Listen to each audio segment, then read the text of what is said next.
Hello students, last class में हमने indifference curve analysis के चैप्टर में इनकम इफेक्ट और सब्स्टिट्यूशन इफेक्ट के बारे में पढ़ा था।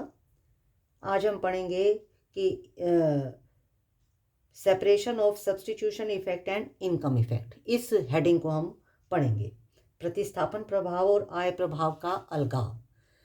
इसका मतलब ये है कि जो हमने प्राइस इफेक्ट के बारे में पहले पढ़ा था, प्राइस इफेक्ट में इनकम इफेक्ट और सब्स्टिट्यूशन इफेक्ट दोनों इंक्लूडेड होता है। प्राइस इफेक्ट में कितना इनकम इफेक्ट है, कितना सब्स्टिट्यूशन इफेक्ट है, इसको किस तरह से सेपरेट किया जा सकता है, ये हेडिंग हमने आज पढ़ना है। तो हेडिंग हो गया हमारा separation of substitution effect and income effect, प्रतिस्थापन प्रभाव और आय प्रभाव का अलगाव। तो कीमत प्रभाव में जो प्राइस इफेक्ट हमने पहले पढ़ा था, उसमें प्रतिस्थापन प्रभाव और आय प्रभाव दोनों शामिल होता है। In price effect income effect and substitution effect is included. इस प्राइस इफेक्ट में कितना इनकम इफेक्ट है, कितना सब्स्टिट्यूशन इफेक्ट है, इसको सेपरेट करने के लिए दो हमें अप्रोचेस, दो दृष्टिकोण दिए हुए हैं। कौन से दृष्टिकोण है? एक हिग्स की अप्रोच पढ़ेंगे और दूसरा हम पढ़ेंगे स्लट्सकी की अप्रोच। यानी कि हिग्स ने प्राइस इफेक्ट में इनकम इफेक्ट और सब्स्टिट्यूशन इफेक्ट को कैसे अलग किया है, स्लट्सकी ने प्राइस इफेक्ट में इनकम इफेक्ट और सब्स्टिट्यूशन इफेक्ट को किस तरह से अलग किया है। तो ये हमने आज पढ़ना है। तो सबसे पहले हम पढ़ रहे हैं हिग्स अप्रोच, यानी कि हिग्स ने प्राइस इफेक्ट में इनकम इफेक्ट और सब्स्टिट्यूशन इफेक्ट कैसे अलग किया है। तो हिग्स अप्रोच का पहला सब हेडिंग हम पढ़ रहे हैं, कीमत वृद्धि की स्थिति में सामान्य वस्तु के लिए प्रतिस्थापन प्रभाव और आय प्रभाव का अलगाव। प्रतिस्थापन प्रभाव और आय प्रभाव यहाँ लिख देंगे, प्रतिस्थापन प्रभाव का अलगाव। अलगाव का मतलब है सेपरेट करना, यानी कि substitution effect and income effect for normal goods in case of price increase. कहने का मतलब है, अगर वस्तु की कीमत बढ़ जाती है और वस्तु सामान्य वस्तु है, नॉर्मल गुड्स है, तो ऐसे सिचुएशन में अगर हमें सब्स्टिट्यूशन इफेक्ट और इनकम इफेक्ट को अलग करना हो तो हिग्स ने उसको किस तरह से अलग किया है, ये हमने डायग्राम से समझना है। तो ये हमारा हो गया एक्स एक्सिस। एक्स एक्सिस पर मान लो हम ले लेते हैं एप्पल्स, और ये हो गया हमारा वाई एक्सिस। वाई एक्सिस पर हम ले लेते हैं ऑरेंजेस। ठीक है, तो कीमत वृद्धि की स्थिति में हम पढ़ रहे हैं। अगर वस्तु की कीमत बढ़ जाती है, और वस्तु क्या है? सामान्य वस्तु है, कीमत बढ़ जाती है। ठीक है, तो अगर कीमत में वृद्धि हो जाती है तो मान लेते हैं कि शुरू में हमारा हम मान लेते हैं कि शुरू में हमारी जो प्राइस लाइन है, ये प्राइस लाइन हमारी शुरू की है, ए भी शुरू में हमारी प्राइस लाइन है। ठीक है, इस प्राइस लाइन के ऊपर मान लो कंज्यूमर इस पॉइंट के ऊपर ये पॉइंट ले लिया, ये हमने इंडिफरेंस कर्व बना दिया। ये हमने पॉइंट ले लिया, इंडिफरेंस कर्व हमने बना लिया। ये हमने प्राइस लाइन ली है ए बी, इसके ऊपर हमने इंडिफरेंस कर्व आई सी बना लिया। ये इक्विलिब्रियम का पॉइंट हो गया। तो ऐसी सिचुएशन में कंज्यूमर एप्पल की इतनी क्वांटिटी परचेज कर रहा है, ओ क्यू क्वांटिटी परचेज कर रहा है। ठीक है, अब मान लेते हैं, जैसे हम बोला कि वस्तु की कीमत में वृद्धि हो गई है। मान लो वस्तु की कीमत बढ़ गई, वस्तु की कीमत बढ़कर क्या हो गई? एप्पल की कीमत बढ़ी है लेकिन ऑरेंज की कीमत नहीं बढ़ी है। एप्पल की कीमत बढ़ गई तो एप्पल की प्राइस लाइन एप्पल की चेंज होगी लेकिन ऑरेंज की चेंज नहीं होगी। मान लो वस्तु की कीमत बढ़ गई है, ठीक है, यानी कि एप्पल की बढ़ी है तो प्राइस लाइन हमारी पीछे की तरफ शिफ्ट हो जाएगी। पहले ए बी प्राइस लाइन थी, अब प्राइस लाइन ए बी से शिफ्ट होकर मान लो ए सी हो गई है। ऑरेंज की कीमत चेंज नहीं हुई है। ठीक है, तो ऐसी सिचुएशन में हमने क्या करना है, इसके ऊपर भी एक इंडिफरेंस कर्व बनाना है। मान लो हम यहाँ पर एक इंडिफरेंस कर्व बना देते हैं आई सी वन। ये हमारा इक्विलिब्रियम का पॉइंट है, ये ई वन इक्विलिब्रियम का पॉइंट हो गया। अब कंज्यूमर कितनी क्वांटिटी परचेज कर रहा है? पहले ओ क्यू क्वांटिटी परचेज कर रहा था, अब O Q one quantity purchase कर रहा है। तो हमें क्या पता चला कि वस्तु एप्पल की कीमत बढ़ने से अब कंज्यूमर एप्पल की क्वांटिटी कम परचेज कर रहा है, यानी कि पहले ओ क्यू ले रहा था अब ओ क्यू वन ले रहा है। तो ये जो चेंज आया है क्यू वन क्यू, ये चेंज आया है, यानी कि पहले ओ क्यू ले रहा था अब ओ क्यू वन ले रहा है, यानी कि क्यू वन क्यू इतनी क्वांटिटी कम ले रहा है। जितनी क्वांटिटी कम ले रहा है ये हमारा क्या कहलाएगा, ये सारा हमारा कहलाएगा यहाँ से लेकर यहाँ तक, ये हमारा क्या कहलाएगा, ये प्राइस इफेक्ट कहलाएगा। क्योंकि प्राइस में चेंज होने की वजह से उपभोक्ता, ये जो हमारा इफेक्ट है प्राइस में चेंज होने की, यहाँ से लेकर यहाँ तक, ठीक है, यहाँ से लेकर ये Q1 है, यहाँ से लेकर यहाँ तक ये जो चेंज आया है ये हमारा क्या कहलाएगा, ये प्राइस इफेक्ट कहलाएगा। ठीक है, इतना चेंज आया, इतनी क्वांटिटी कम होगी तो ये क्या कहलाएगा, Q1 Q, ये हमारा प्राइस इफेक्ट कहलाएगा। ठीक है, जब वस्तु की कीमत बढ़ जाएगी तो क्या होगा, कंज्यूमर की जो रियल इनकम है, कंज्यूमर की रियल इनकम क्या हो जाएगी, कंज्यूमर की रियल इनकम कम हो जाएगी। ठीक है, जब कंज्यूमर की रियल इनकम कम हो जाएगी तो हमें क्या करना है, हमें कंज्यूमर की रियल इनकम को तो कांस्टेंट रखना है। तो उसके लिए हमें क्या करना होगा, रियल इनकम को कांस्टेंट रखना है तो हमें कंज्यूमर को थोड़ा पैसा और देना पड़ेगा। ठीक है, तो थोड़ा पैसा और देने के लिए हम क्या करेंगे, ये जो हमारी चेंज होकर प्राइस लाइन AC आई थी, इसी के पैरेलल हम क्या करेंगे, एक कीमत रेखा और खींच देंगे। इसी के पैरेलल एक कीमत रेखा हम क्या करेंगे, और खींच देंगे। ठीक है, इसी के पैरेलल खींचनी है, ये जो आपकी AC है ना, इसके पैरेलल खींचनी है। ठीक है, तो देखो हम इसके पैरेलल कीमत रेखा किस तरीके से खींचते हैं, इसके पैरेलल लेनी है हमने। तो इसके पैरेलल बनाने के लिए हमने क्या किया, यहाँ से एक कीमत रेखा हमने खींच दी, ये इसके पैरेलल, ये देखो ये पैरेलल चलनी चाहिए, ये पैरेलल चलनी चाहिए। ठीक है, और ये हमने लाइन नीचे की तरफ की, लेकिन रेखा हमारी, ये देखो ये जो हमारी रेखा है, ये जो नई लाइन डाली है, ये इस लाइन के पैरेलल होनी चाहिए। ठीक है, AC लाइन के पैरेलल हमने डाल दी R और T लाइन, RT लाइन हमने डाल दी, ये पैरेलल लाइन डाल दी, AC के पैरेलल डाल दी। ठीक है, अब हमने क्या करना है, इस पॉइंट के ऊपर जहाँ पर इस नई कीमत रेखा के ऊपर, नई ये जो हमने लाइन डाली है, पैरेलल लाइन डाली है, इसके ऊपर हम क्या करेंगे, एक इंडिफरेंस कर्व और बनाएंगे। ठीक है, तो हमने इसके ऊपर एक इंडिफरेंस कर्व और बना लिया, यहाँ पर हमने एक और इंडिफरेंस कर्व बना लिया। और ये ध्यान रखना है, हिग्स अप्रोच में ये इंपॉर्टेंट बात है जो याद रखनी है, हिग्स अप्रोच में हमने ध्यान रखनी है कि अगर वस्तु की कीमत बढ़ती है या वस्तु की कीमत कम होती है, हिग्स ने कंज्यूमर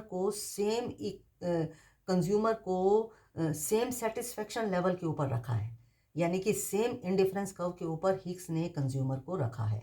तो ये जो हमारा शुरू का इंडिफरेंस कर्व है ना, तो अब इसके ऊपर जो इंडिफरेंस कर्व बनाना है और शुरू का इंडिफरेंस कर्व सेम होना चाहिए। तो हमने क्या करना है, इस पॉइंट, इसके लिए इंडिफरेंस कर्व इस तरह से बनाना है कि ये और ये कंबाइंड हो जाए, तो थोड़ा सा हमें इसको मिटाना पड़ेगा। ठीक है, तो हमने ये क्या किया कि इस तरह से बनाना है ये इंडिफरेंस कर्व, इसको टच करता हुआ ये इंडिफरेंस कर्व हमने इस तरह से बनाना है कि ये किया हमने, और फिर उसके बाद ये आपका आ गया, यानी कि ये वाला इंडिफरेंस कर्व और ये एक ही होना चाहिए। तो हमें क्या करना होगा, क्योंकि हिग्स ने उपभोक्ता को सेम इंडिफरेंस कर्व के ऊपर रखा है। ठीक है, तो ये दोनों का कंबाइंड इंडिफरेंस कर्व हो गया हमारा, IC1 कंबाइंड हो गया। जो अब हमारी प्राइस लाइन आई है RT, और ये जो शुरू की प्राइस लाइन हमारी AB थी, इन दोनों का इंडिफरेंस कर्व कंबाइंड हो गया, लेकिन इक्विलिब्रियम का पॉइंट हो गया E3। ये पहले E है, फिर E1 है, E3 की जगह इसको बोल दो E2। ठीक है, E1 E2। ठीक है, जहाँ पर ये इसको कट कर रहा है, इंडिफरेंस कर्व इस प्राइस लाइन को कट कर रहा है, यहाँ से लाइन नीचे डाल दी। ठीक है, ये क्वांटिटी आ गई। तो अब देखो हम सेपरेट किस तरह से कर रहे हैं, शुरू में इक्विलिब्रियम का पॉइंट ये था, OQ क्वांटिटी परचेज कर रहा था, फिर उसके बाद कीमत बढ़ गई, ये इक्विलिब्रियम का, प्राइस लाइन हमने पीछे डाल दी, कीमत बढ़ गई, ये इक्विलिब्रियम का पॉइंट आ गया, क्वांटिटी कम हो गई एप्पल की, Q से Q1 पे पहुंच गई। तो कीमत बढ़ने की वजह से ये जो क्वांटिटी में चेंज आया है, क्वांटिटी में Q1 चेंज आया है, तो ये जो Q1 और Q है, इसको क्या बोलेंगे, इसको हम बोलेंगे प्राइस इफेक्ट। ठीक है, Q1 को क्या बोलेंगे, प्राइस इफेक्ट। ठीक है, अब इक्विलिब्रियम इस पॉइंट पे आ गया था कंज्यूमर, E से E1 के ऊपर आ गया कंज्यूमर। अब हमने क्या किया, क्योंकि कीमत बढ़ गई, उपभोक्ता की रियल इनकम कम हो गई, उसकी रियल इनकम को बढ़ाने के लिए हमने क्या किया, उसको पैसा और दे दिया।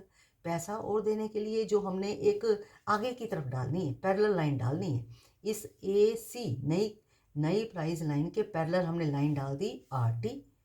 इसके पैरेलल, ये देखो ये पैरेलल चलेगी लाइन, ठीक है, बराबर होनी चाहिए। एक आरटी लाइन डाल दी, ऊपर आगे की तरफ डाल दी, यानी कि उसको पैसा दे दिया, पीछे की तरफ डाल दी तो इसका मतलब उससे पैसा ले लिया। यहाँ पैसा दिया तो आगे की तरफ, इस ए सी के आगे की तरफ लाइन डालेगी। ये हो गया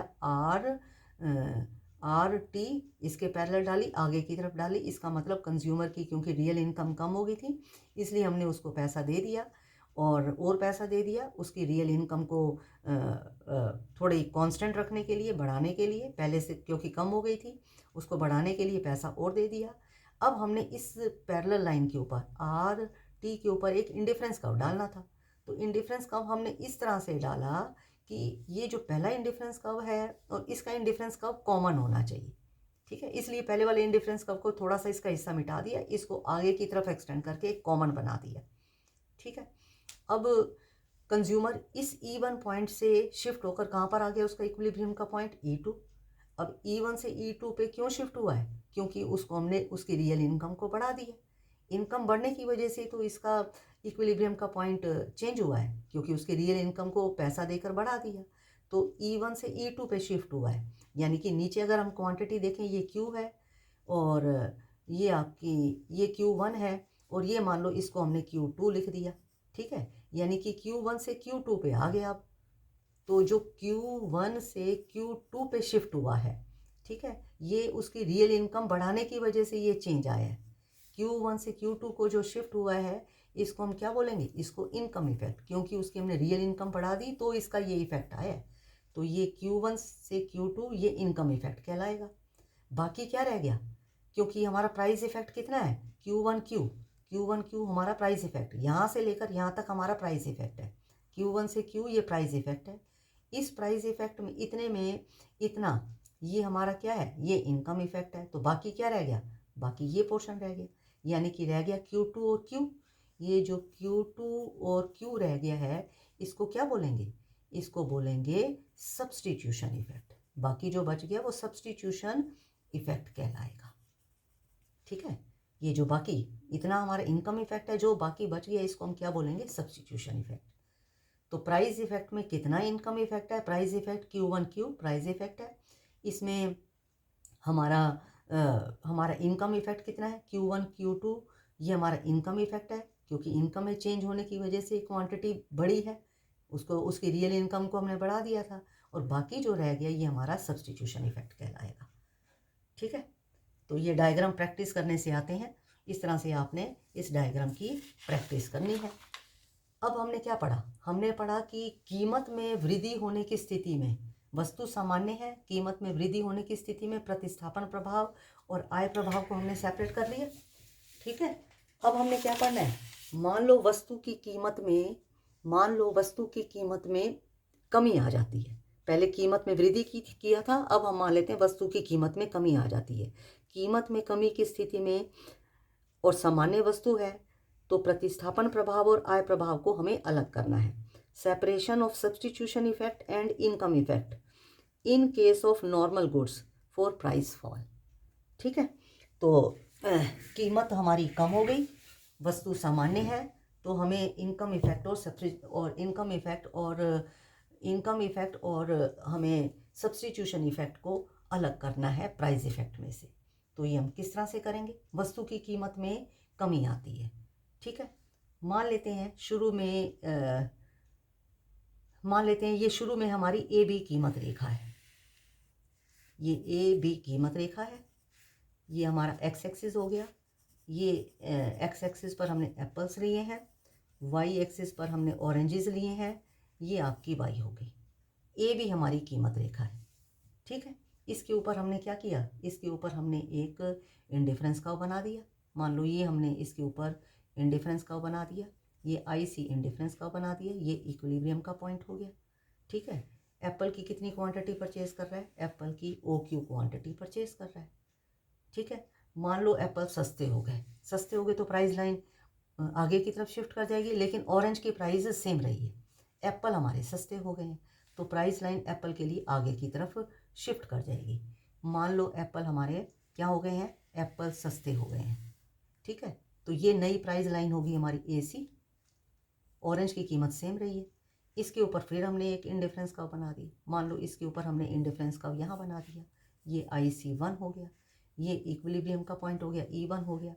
यहाँ से हमने लाइन क्या की, नीचे की तरफ डाल दी, ये OQ है, अब आपकी क्वांटिटी OQ1 हो गई, यानी कि एप्पल सस्ते होने से उसकी क्वांटिटी OQ से बढ़कर OQ1 हो गई। तो क्वांटिटी में चेंज कितना आया, QQ1 चेंज आया है।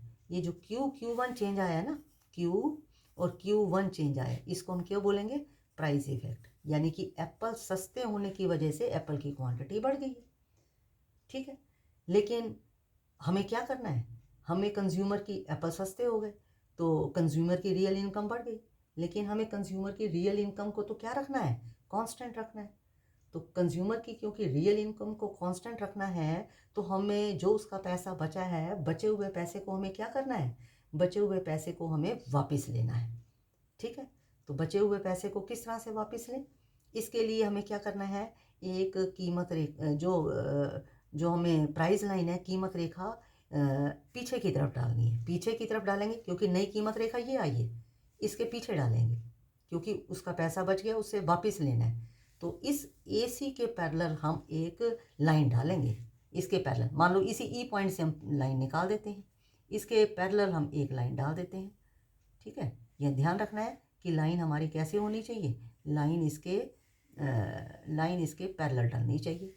जैसे मान लो हमने ये लाइन डाल दी, ठीक है, इसके पैरेलल हमने एक लाइन डाल दी, ये लाइन हमने डाल दी। अब ये देखो, ये जो लाइन डली है,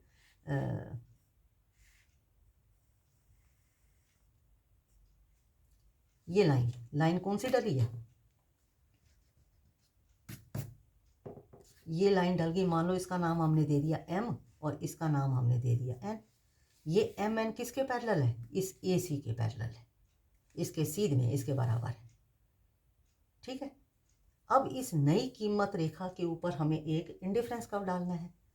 ठीक है, तो इसका इंडिफरेंस कर्व हमने क्या करना है, इसका इंडिफरेंस, क्योंकि हिग्स की अप्रोच कर रहे हैं, ये याद रखना है, हिग्स ने कंज्यूमर को सेम इंडिफरेंस कर्व के ऊपर रखा है जिस पे वो पहले था, शुरू का उसका सेम इक्विलिब्रियम के पॉइंट के ऊपर रखा है। इसका इक्विलिब्रियम का पॉइंट ये है, तो सेम इंडिफरेंस कर्व के ऊपर रखा है।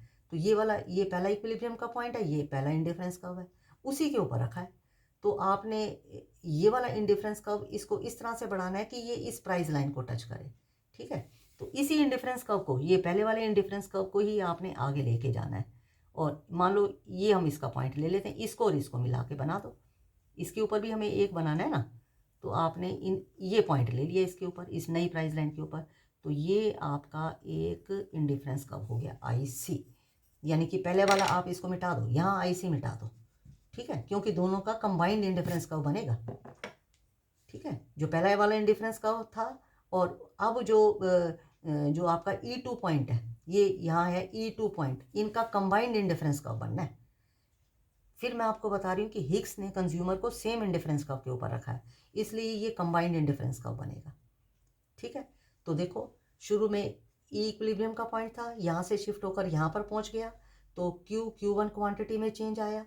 ये जो Q1 क्वांटिटी में चेंज आया, इतना, ये हमारा प्राइस इफेक्ट है, क्योंकि कीमत कम होने की वजह से उपभोक्ता पहले से ज़्यादा एप्पल ले रहा है। अब क्योंकि हमें कंज्यूमर की इससे रियल इनकम बढ़ गई है, उसकी रियल इनकम को हमें कांस्टेंट रखना है, तो हमने जितना पैसा उसका बचा है वो वापस लेना है। तो ये जो नई प्राइस लाइन आई थी AC, इसके पैरेलल हमने एक लाइन और डाल दी पीछे की तरफ, पैसा वापस लेने का मतलब है पीछे की तरफ डाली है, MN डाल दी, ये AC के पैरेलल है। ठीक है, अब इस नई प्राइस लाइन MN के ऊपर हमें एक इक्विलिब्रियम का पॉइंट लेना है, इंडिफरेंस कर्व बनाना है, और वो इंडिफरेंस कर्व पहले वाला इंडिफरेंस कर्व और ये वाला इंडिफरेंस कर्व कॉमन होना चाहिए। तो पहले वाला और इसका पॉइंट लेकर कंबाइंड हमने इंडिफरेंस कर्व वही IC कर दिया। ठीक है, तो अब देखो, अब कितनी क्वांटिटी एप्पल की ले रहा है, क्योंकि उसकी रियल इनकम को हमने कम कर दिया, पैसा वापस ले लिया। अब क्वांटिटी उसकी कितनी होगी, पहले OQ थी, फिर OQ1 हो गई, इसको दे दिया हमने OQ2। ठीक है, तो अब उसकी क्वांटिटी पहले बढ़ गई थी, पहले OQ से OQ1 हो गई थी, अब OQ1 से कहाँ आ गई, कम होकर कितनी हो गई, OQ2, यानी कि कितनी क्वांटिटी उसकी कम हो गई है, उसकी इतनी क्वांटिटी कम हो गई है, इतनी। तो ये जो चेंज आया है, ठीक है, पहले इक्विलिब्रियम का पॉइंट ये था, यहाँ से यहाँ पहुँचा, अब यहाँ से दोबारा यहाँ पहुँच गया, पीछे की तरफ चला गया। तो ये चेंज क्यों आया है? क्योंकि उसकी जो रियल इनकम है, उसकी रियल इनकम को हमें कांस्टेंट रखना था, जो उसका पैसा बचा था वो वापस ले लिया है। ठीक है, तो ये जो पीछे की तरफ आ गया है, यानी कि E1 से E2 की तरफ शिफ्ट हुआ है, या दूसरे शब्दों में हम कह सकते हैं Q1 से Q2 पे आ गया है। तो Q1 से Q1 Q2, ठीक है, ये Q1 से Q2, ये जो पीछे की तरफ आया है, ये जो इतना चेंज है, या Q2 Q1 भी लिख सकते हैं। ये जो चेंज आया है, इसको क्या बोलेंगे? ये इनकम में परिवर्तन आने की वजह से हुआ, इसको हम इनकम इफेक्ट बोलेंगे। ठीक है, क्योंकि उसकी वास्तविक आय को हमने कांस्टेंट रखना है, उससे पैसा वापस ले लिए। तो ये हमारा क्या कहलाएगा? ये हमारा कहलाएगा इनकम इफेक्ट। ठीक है, तो प्राइस इफेक्ट कितना था? Q1 था। इसमें इतना इनकम इफेक्ट है, तो बाकी रह क्या गया? बाकी ये रह गया। जो बाकी रह गया वो क्या कहलाएगा? रह गया, क्या रह गया? Q2 रह गया। ठीक है, ये Q1 है, Q2 रह गया। ये जो कहलाएगा, इसको हम क्या बोलेंगे? इसको हम सब्सटीट्यूशन इफेक्ट बोलेंगे। इसको क्या बोलेंगे? इसको हम सब्सटीट्यूशन इफेक्ट बोलेंगे। तो प्राइस इफेक्ट में, प्राइस इफेक्ट हमारा Q1 है, इसमें कितना इनकम इफेक्ट है निकाल लिया। Q2 इनकम इफेक्ट है, और Q1 Q2 इनकम इफेक्ट है, और बाकी जो रह गया Q2, ये हमारा क्या कहलाएगा? ये हमारा सब्सटीट्यूशन इफेक्ट कहलाएगा। हमने सेपरेट कर लिया। ठीक है, लेकिन आपने, फिर मैं बता रही हूँ कि याद रखना है कि हिग्स ने कंज्यूमर को सेम पहले वाले इंडिफरेंस कर्व के ऊपर रखा है। जो नया इक्विलिब्रियम का पॉइंट है और पहला इक्विलिब्रियम का पॉइंट है, इन दोनों इक्विलिब्रियम के पॉइंट को मिलाकर आपने इंडिफरेंस कर्व बनाना है। ठीक है, ये चीज़ इसमें आपने याद रखनी, ये इंपॉर्टेंट चीज़ है। तो हमने हिग्स की अप्रोच के बारे में पढ़ लिया, अगर वस्तु की कीमत कम होती है या वस्तु की कीमत में वृद्धि होती है। अब हमने स्लट्सकी का अप्रोच पढ़नी है। स्लट्सकी का दृष्टिकोण, यदि वस्तु सामान्य है, नॉर्मल गुड्स है, और कीमत में कमी आ जाती है। ठीक है, स्लट्सकी की अप्रोच, अगर वस्तु की कीमत में कमी आ जाती है। ठीक है, तो मान लो हमारी ये शुरू में प्राइस लाइन है, AB कीमत रेखा है, X एक्सिस पर हमने एप्पल्स लिए हैं, Y एक्सिस पर हमने ऑरेंजेस लिए हैं। ठीक है, ये कीमत रेखा है, इसके ऊपर हमने एक इंडिफरेंस कर्व बना लिया, IC इंडिफरेंस कर्व बना लिया। ये इक्विलिब्रियम का पॉइंट है। यहाँ से लाइन हमने नीचे डाल दी, OQ क्वांटिटी एप्पल की परचेज कर रहा है। ठीक है, मान लो क्या हुआ, एप्पल की कीमत कम हो गई, AB से कम होकर क्या होगी कीमत? AB से कीमत कम होकर ये हो गई, कीमत एप्पल की कम हो गई, AB से कम होकर AC हो गई। ठीक है, इसके ऊपर आपने फिर एक इंडिफरेंस कर्व बना दिया, ये आपने इसके ऊपर एक इंडिफरेंस कर्व बना दिया, IC1 बना दिया। ये हमारा क्या हो गया? ये E1 इक्विलिब्रियम का पॉइंट हो गया। कितनी क्वांटिटी वो परचेज कर रहा है? ठीक है, ये एप्पल की पहले OQ कर रहा था, अब OQ1 हो गई, क्वांटिटी उसकी बढ़ गई। ठीक है, क्योंकि एप्पल सस्ते हो गए हैं। तो ये क्योंकि कीमत में परिवर्तन होने की वजह से चेंज आया है, तो Q1, यानी कि ये Q और Q1, ये क्या कहलाएगा? ये हमारा कहलाएगा प्राइस इफेक्ट। Q1 क्या कहलाएगा? Q1 कहलाएगा प्राइस इफेक्ट।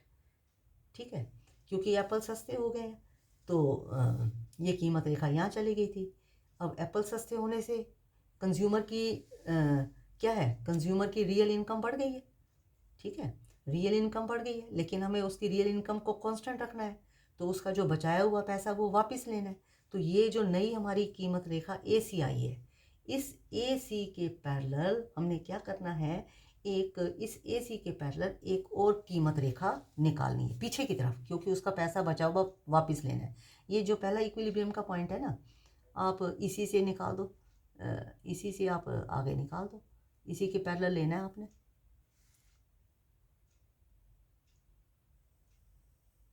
ये पैरेलल चलनी चाहिए।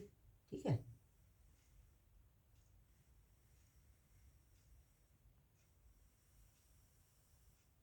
तो ये देखो, ये हमारी हो गई M और ये N। ये MN किसके पैरेलल है? AC के। ये दोनों बराबर लाइन चलनी चाहिए। ठीक है, हाँ जी, बात समझ में आ गई। अब हमें क्या करना है? उसकी जो रियल इनकम बढ़ी थी, वो रियल इनकम हमने नई प्राइस लाइन डाल के, एक पीछे लाइन डाल के, उसका जो पैसा बचा हुआ था वो बचा हुआ पैसा वापस ले लिया। MN नई प्राइस लाइन आ गई। अब इस नई प्राइस लाइन के ऊपर फिर एक इंडिफरेंस कर्व डालना है। ठीक है, अब यहाँ अप्रोच किसकी कर रहे हैं? स्लट्सकी की अप्रोच कर रहे हैं। अगर हिक्स होता तो हिक्स ने सेम इंडिफरेंस कर्व के ऊपर कंज्यूमर को रखा था, यानी कि ये वाला इंडिफरेंस कर्व के ऊपर से मिलता हुआ कंबाइंड नई प्राइस लाइन और ये जो आपकी पहले इंडिफरेंस कर्व है इसके ऊपर पॉइंट लेकर हिक्स ने क्या किया था, इस नई कीमत रेखा के ऊपर एक पॉइंट ले लिया और पहला इंडिफरेंस कर्व है और इस पॉइंट को पहले इक्विलिब्रियम के पॉइंट और इस पॉइंट को मिलाकर एक कॉमन इंडिफरेंस कर्व लिया था। लेकिन स्लट्सकी ने, यही डिफरेंस का पॉइंट है, हिक्स ने कंज्यूमर को सेम इंडिफरेंस कर्व के ऊपर रखा है, लेकिन जैसे ये देखो E और E2 हमने कंबाइंड इंडिफरेंस कर्व बनाया था, लेकिन स्लट्सकी क्या कर रहा है, यहीं से निकाली है, लेकिन इसका सेम इक्विलिब्रियम इंडिफरेंस कर्व पे नहीं रख रहा। अब स्लट्सकी उसको ऊंचे इंडिफरेंस कर्व के ऊपर रख रहा है। तो हमने क्या करना है, इस प्राइस लाइन के ऊपर ये इंडिफरेंस कर्व अलग है, ये अलग है, ठीक है।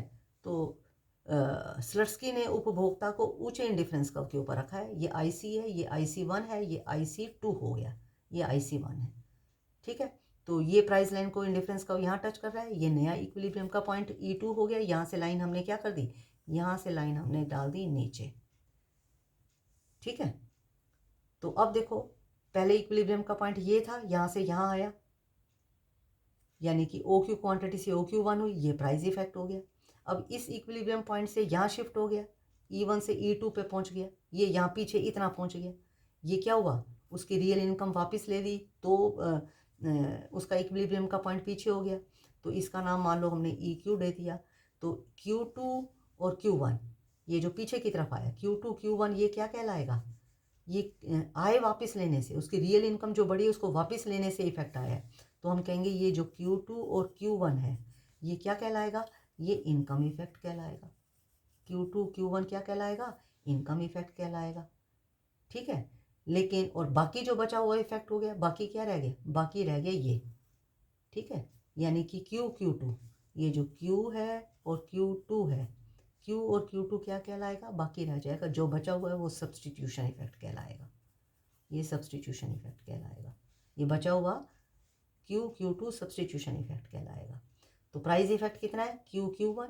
इस Q1 में Q2 ये आपका क्या है, Q2 हमारा है ये इनकम इफेक्ट है। बाकी बचा हुआ ये जो है Q2 ये हमारा सब्सटीट्यूशन इफेक्ट है। तो स्लट्सकी और हिक्स की अप्रोच में क्या फ़र्क है, हिक्स ने तो सेम इंडिफरेंस कर्व के ऊपर कंज्यूमर को रखा है, यानी कि ये देखो ये वाला और ये जो नया इक्विलिब्रियम का पॉइंट है, इन दोनों को मिलाकर एक इंडिफरेंस कर्व रखा है, ठीक है। लेकिन जो स्लट्सकी है उसने सेम इंडिफरेंस कर्व पे नहीं रखा। ये इंडिफरेंस कर्व आपका ये IC है, ये पहले वाला, अब ये नया इंडिफरेंस कर्व IC2 है। स्लट्सकी ने उसको ऊंचे इंडिफरेंस कर्व के ऊपर रखा है, सेम इंडिफरेंस कर्व के ऊपर नहीं रखा है। जितना इंडिफरेंस कर्व ऊंचा होगा वो उसको ज़्यादा सेटिस्फेक्शन देगा, लेकिन हिक्स ने उसको सेम इंडिफरेंस कर्व के ऊपर रखकर सेटिस्फेक्शन का लेवल बराबर रखा है, ठीक है। तो वस्तु की कीमत में यहाँ भी कमी है, वस्तु की कीमत में यहाँ भी कमी है, ठीक है। लेकिन हिक्स और स्लट्सकी की अप्रोच में क्या डिफरेंस है, हिक्स ने उसको सेम इंडिफरेंस कर्व के ऊपर रखा है, ठीक है। जो पहला इंडिफरेंस कर्व IC है सेम इंडिफरेंस कर्व पे रखा है, लेकिन स्लट्सकी ने ऊंचे इंडिफरेंस कर्व पे उपभोक्ता को बचाकर उसको संतुष्टि का लेवल उसका बढ़ा दिया है, ठीक है। तो आगे हमें हेडिंग दिया हुआ है कि स्लट्सकी का दृष्टिकोण हिक्स के दृष्टिकोण से कैसे अलग है। स्लट्सकी का दृष्टिकोण हिक्स के दृष्टिकोण से कैसे अलग है। How Slutsky's approach is different from Hicks approach. Slutsky की अप्रोच हिक्स अप्रोच से कैसे डिफरेंट है। ये हमने एप्पल यहाँ जो नीचे लिखा है इसको हमने ऊपर कर दिया, ये एप्पल्स हैं, ठीक है। यहाँ हमने इसको मिटा दिया एप्पल्स को। तो स्लट्सकी की अप्रोच हिक्स की अप्रोच से कैसे अलग है, कैसे अलग है। डिफरेंस यही है कि हिक्स ने सेम इंडिफरेंस कर्व के ऊपर कंज्यूमर को रखा है, स्लट्सकी ने उसको ऊंचे इंडिफरेंस कर्व के ऊपर पहुंचाया है, ठीक है। अगर हम हिक्स की अप्रोच करें, हिक्स अप्रोच में क्या हुआ, सेम इंडिफरेंस कर्व पे रहा है कंज्यूमर, सेम इंडिफरेंस कर्व पे कंज्यूमर रहा है, सेम इंडिफरेंस कर्व, ठीक है, सेम इंडिफरेंस कर्व पर कंज्यूमर है। लेकिन स्लट्सकी की अप्रोच में हायर इंडिफरेंस कर्व के ऊपर क्या है, हायर इंडिफरेंस कर्व पर कंज्यूमर पहुंच गया है, कंज्यूमर चला गया है। ठीक है, हायर इंडिफरेंस कर्व पर कंज्यूमर चला गया है। ये डिफरेंस है इन दोनों में, जो कि हमें यहाँ से पता चल रहा है। सेम इंडिफरेंस कर्व IC रहा, लेकिन इसमें इंडिफरेंस कर्व पहले IC है, ये इससे ऊंचा, IC2 इससे ऊंचा है। ये डिफरेंस है। ठीक है, इस डायग्राम की प्रैक्टिस करना, क्योंकि बिना प्रैक्टिस के ये आपको डायग्राम नहीं आएंगे। ठीक है, तो आज आपने इतना ही पढ़ना है इसमें। कल हम प्राइस कंजम्पशन कर्व के बारे में पढ़ेंगे। प्राइस कंजम्पशन कर्व पे भी हमारा क्वेश्चन एग्जाम में आ जाता है।